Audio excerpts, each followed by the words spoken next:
يا هلا يا هلا، عاملين ايه؟ يا رب تكونوا بخير. بحب اشكركم جدا على تفاعلاتكم على الفيديوهات. يا رب يا رب، اكون عند حسن ظنكم وعلى تشجيعكم ليا وعلى كلامكم الجميل. بالنسبه يا جماعه للي بيقول لي مثلا، يعني انا بلبس ترنجات وكده ماشي. فالترنجات، بصوا يعني في ناس بيقولوا البسي عبايات وكده، انا الصراحه مش من هوايات العبايات. العبايات بتبقى فضفاضه وكده، بس بتبقى فعلا لان انت بتعملي روتينك اللي هو اليومي العادي جدا في مطبخك، او اللي هو العادي جدا. انت مثلا مش مجرد بتقدمي فكره وخلاص بتقفلي، لا، انت بتقدمي يومك الكامل ليكم. تمام. وطبعا بشجعكم وكده، فان انت في الصيف تلبسي عباية او حاجه بالنسبه لي مرهقه جدا. فانا على قدر من الامكان ان انا بجيب حاجه برضو تكون مريحه ليا، مثلا ترنج بيجام او كده، واعمل بيها الفيديوهات. واهم حاجه اللي هو حتى انا لو تلاحظوا ان انا اصلا بيجاماتي نص كم وبلبس عليها بلورو، علشان برضو ايه اللي هو نص كم. وطبعا في كذا حد قال ايه، لا طولي انتوا طبعا بتكونوا شايفين اكتر مني، ما عنديش اي مشاكل. طولي مثلا البلورو، زي ما انا لابسه كده، ده مثلا بنص كم ولابسه البلورو عليه طويل. طولي مثلا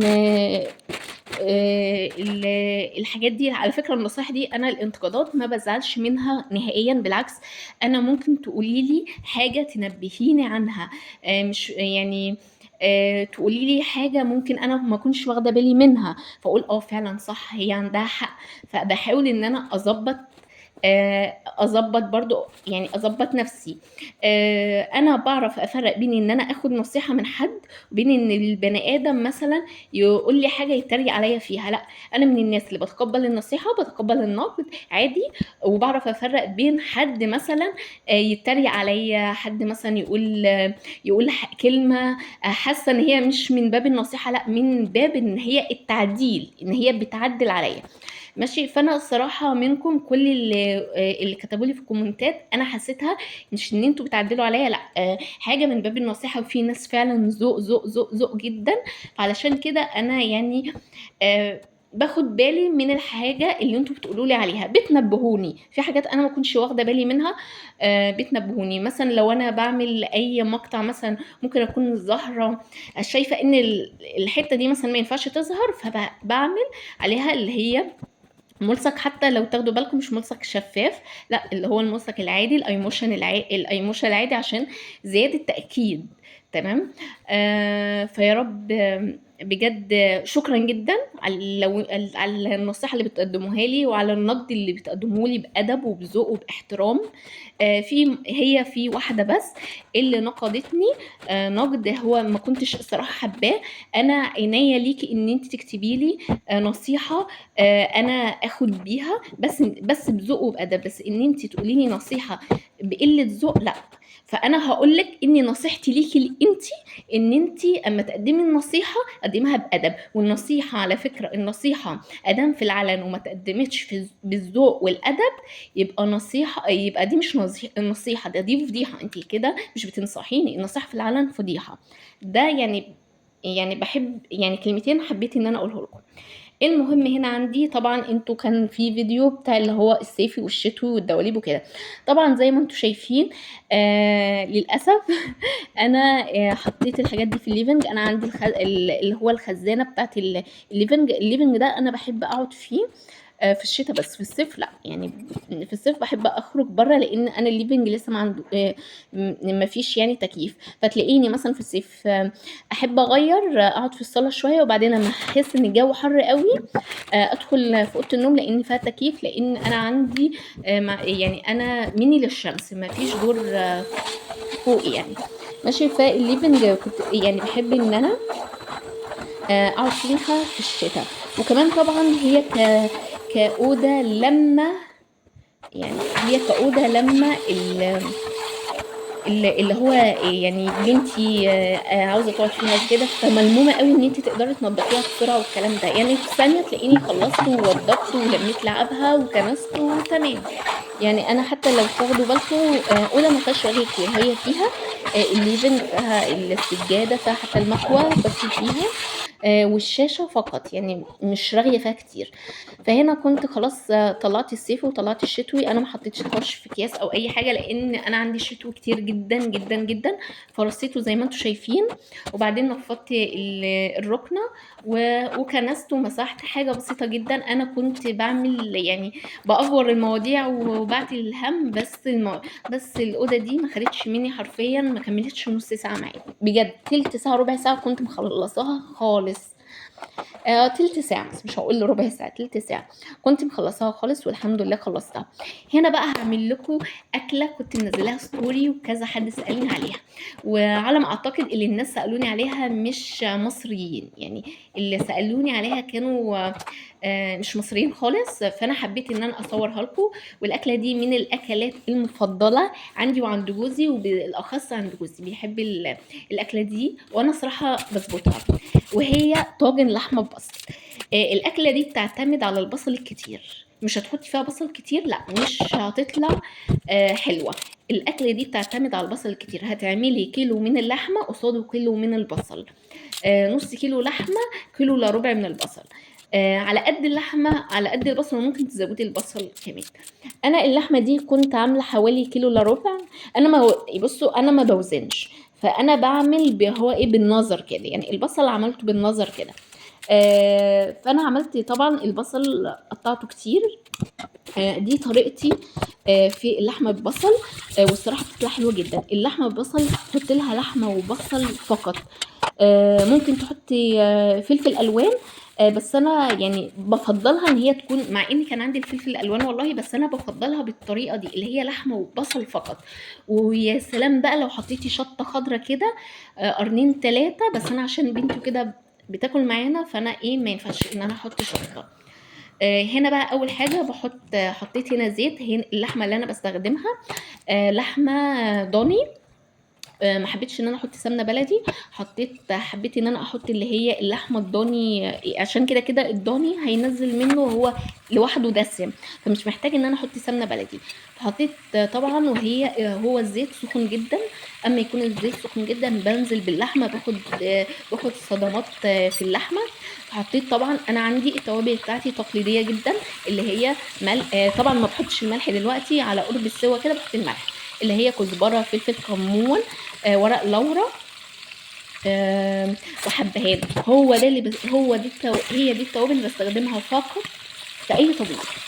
هنا كان الموزه كانت كبيره شويه، فانا رحت قطعتها، كسرتها وقطعتها. هنا بقى سبتها لما تتشوح، ودخلت اقطع البصل اللي هي ترانشات كده، اللي هو بيقولوا جوليان، البصل جوليان بالطريقه دي.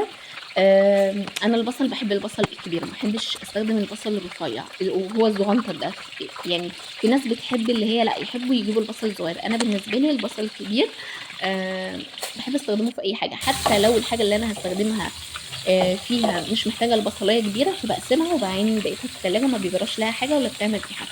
هنا بقى كانت اتشوحت، فجبت البصل وحطيته من فوق كده، مش هقلبه، هو كده كده هيدبل ويتقلب مع نفسه. اما بقى تحطي ميه، بتملي الميه للاخر زي ما انتم شايفين، هتلاحظوا الميه مليتها للاخر. الميه اهم حاجه تكون سخنه جدا، يا مغليه يا سخنه قوي قوي. انا ما قلبتهاش، هنا كنت هقلب. هنا كانت خلاص بقى بسيبها تستوي السوا بتاعها العادي. بعد ما تكون استوت خلاص سوا كامل، سوا يعني مش هقول لا وهي داخله على سوا احطها في الفرن، لا سوا كامل، عشان هتكمل سواها ان هي تكون دايبه في الفرن. واهم حاجه يكون فيها الميه دي، عشان ما تدخلهاش الفرن مجرد ان هي تنشف، لا تبقى تتحمر وفي نفس الوقت تبقى جوسي وتبقى دايبه معاكي. تمام.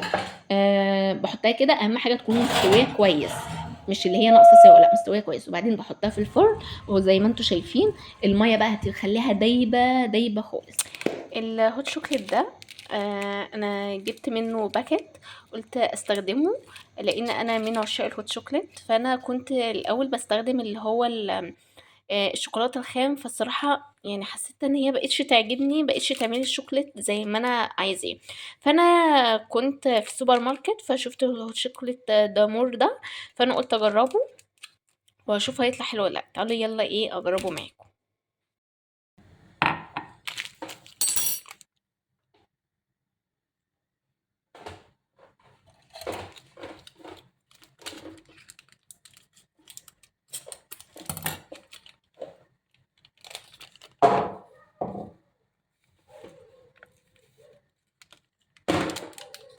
اصل لو حطيت الكيس كله هيبقى الكيس كله كتير، فانا هحط نصه وارجع احط اشوف هيتظبط ولا لا.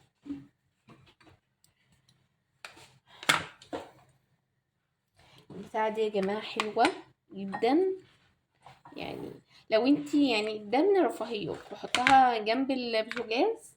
تمام. بحط فيها المعلقه، بسند المعلقه يعني اي حاجه احسن ما احط على الرخامه او احط على البوتاجاز او كده يبوظوها. ولو مش متوفر ان انتي تجيبي حاجه زي كده، حاجه بسيطه جدا، تحطي طبق، يعني تحطي طبق هيغنيكي، مش شرط يعني تجيبي حاجه زي كده.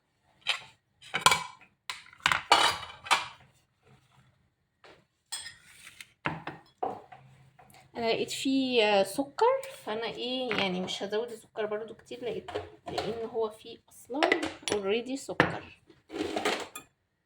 هو مكتوب على الكيس ان يتعمل بميه، بس انا بعمله بلبن، يعني انا بحب اي حاجه فيها لبن، واكيد يعني لما يتحط اللبن هيبقى احلى غير الميه خالص.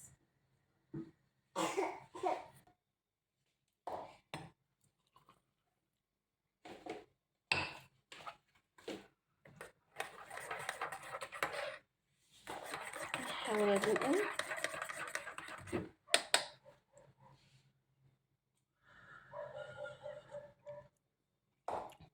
مش وحش، حلو، هو عاوز بس سكر كمان.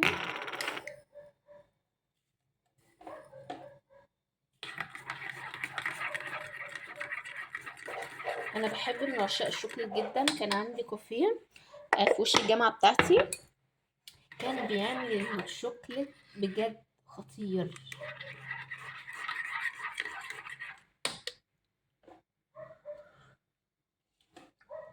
حلو يا جماعه، حلو جدا، مش وحش يعني. هوت شوكليت ده مور، حلو جدا، مش وحش يعني.